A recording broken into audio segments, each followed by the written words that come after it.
D'accord.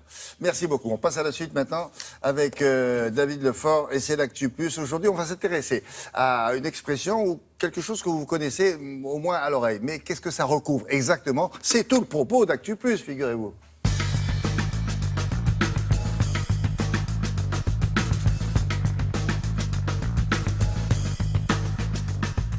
Vous avez souvent entendu parler des oligo-éléments. On a parlé de ça à quoi la première fois dans les années 80, quelque chose comme ça, c'est devenu à la mode. Riche en oligo-éléments. Vous voyez ça écrit aussi sur les enveloppes de vos produits favoris.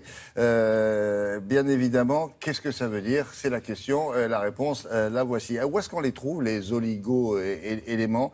Quel est leur rôle au sein de notre organisme? On les trouve partout. Vous connaissez l'expression « il y a du fer dans les épinards » Oui. Oui, c'est vrai. Il y en a aussi dans les lentilles. Oui. Le fer dans les épinards, c'est pas sous forme de petits bouts de métal, hein, on est d'accord. Merci. Ce sont des minéraux.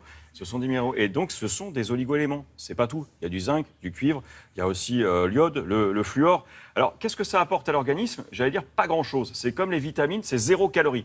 Oui, sauf que c'est pas de l'énergie. C'est pas là qu'on les attend. On les attend dans le fonctionnement global de l'organisme. C'est souvent un catalyseur. Ça va favoriser les interventions chimiques entre tel ou tel élément. C'est là-dessus. C'est un booster. Ouais. Catalyseur, c'est ça, c'est un booster. Ça renforce l'effet. Alors, normalement, l'alimentation que nous avons tous les jours, si elle est variée, bien sûr, couvre l'ensemble des besoins que nous avons aussi en oligo-éléments.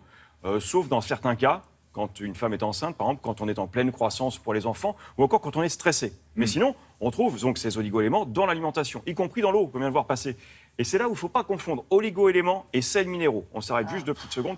Les sels minéraux, c'est tous les trucs en iode, potassium, magnésium. Enfin, il y a le phosphore aussi qui n'est pas en iode, mais bon, tout ce qu'on trouve dans l'eau. Podium, palladium. Voilà. Pachypodium, tout ça. Ouais, donc tous les trucs en iode, plutôt, ce sont des sels minéraux. La différence entre les sels minéraux et les oligo-éléments, c'est la quantité dans l'organisme. Les sels minéraux, c'est plusieurs grammes. Les oligo-éléments, c'est quelques milligrammes et par kilo. Parce qu'il y a aussi ça, c'est que c'est très bien, en certains cas, tant qu'on ne dépasse pas la limite.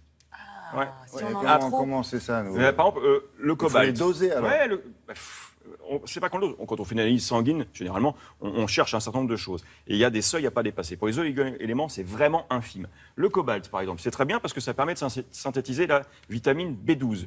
C'est parfait, on en trouve dans les lentilles, on en trouve dans les champignons. Oui, mais s'il y a trop de cobalt, et notamment pour les enfants, ça peut entraîner des déficiences cardiaques. On est vraiment toujours sur des lisières.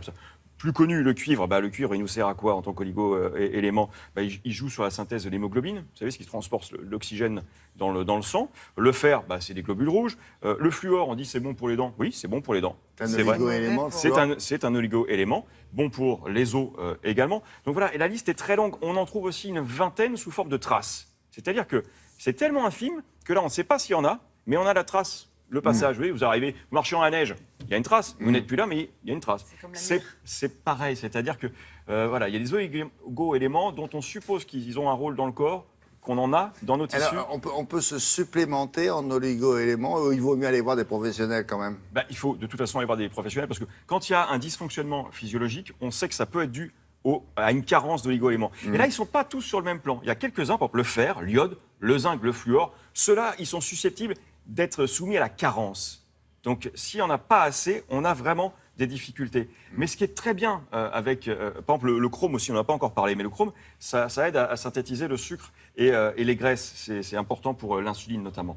Alors, quand on n'en a pas, bien évidemment, on comprend qu'il y a des difficultés pour l'organisme. Mais ce qui est très bien, et vous avez mis le doigt sur ce point, William, c'est que quand on n'a pas assez, il suffit d'en prendre. Alors, soit on fait une cure de cet oligo-élément spécifique, soit on rééquilibre son alimentation. Et ça se réajuste assez facilement. Mais on fait souvent des cures en préventif avant l'hiver. C'est en vente libre, tout ça, en plus. Ouais. Donc, Oui, enfin, l'automédication, attention. Non, mais effectivement, parce que on a une belle liste des oligo-éléments, notamment sur Internet, mais il faut toujours passer par un médecin pour voir un peu. Oui, ils sont là pour ça. Ils ont fait des études. Si on mange des légumes, on mange varié, et normalement, on s'en sort. C'est ce que je disais au début. Très bien, ce que j'ai vu là. Ouais, c'est différent. Bon, c'est plus clair?